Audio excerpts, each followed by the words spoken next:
Is tax lien investing safe or is it risky? Are you going to lose all your money? You're going to bet the farm on it. You're going to bet the Harley, and all of a sudden you lose it.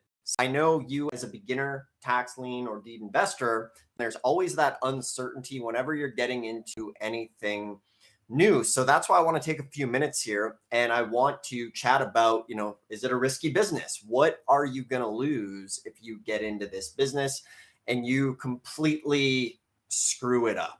Okay. So why don't we start and establish, some of the risks that the average person takes? Like when you look at the stock market, I read a statistic that basically 90% of people in the stock market lose money, 5% break even, and 5% money.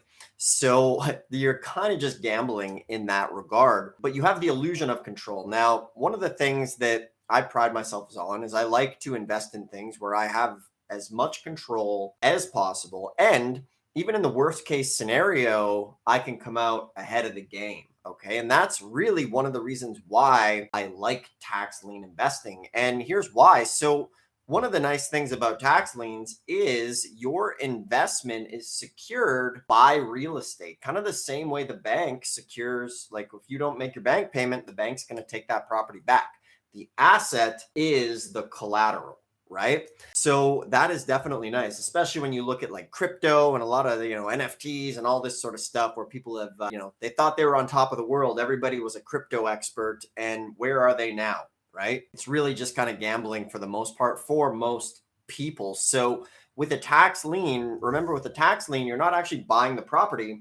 What you're doing is you're paying someone's taxes for them. And then from there, because the county needs that money, the collateral is the real estate. So the worst case scenario with a tax lien is maybe they don't redeem. Okay. So if they don't redeem, that's when you can foreclose. That's when you can take that property. So in tax liens, a lot of the worst case scenario is sometimes the best case scenario. Because like if a house is worth 100 grand and you buy the lien for 2, and then you have to foreclose on it, you'll probably pay out 1 or 2 years prior or post taxes on that, and then to foreclose.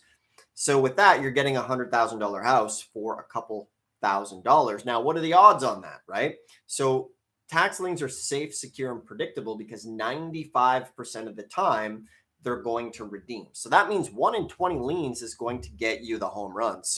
Remember, the tax lien is always the priority lien on any property. So the liens work kind of like they work like a pyramid. So he who records first has the first right of being able to foreclose, which is great because the tax lien is going to wipe out anybody above it.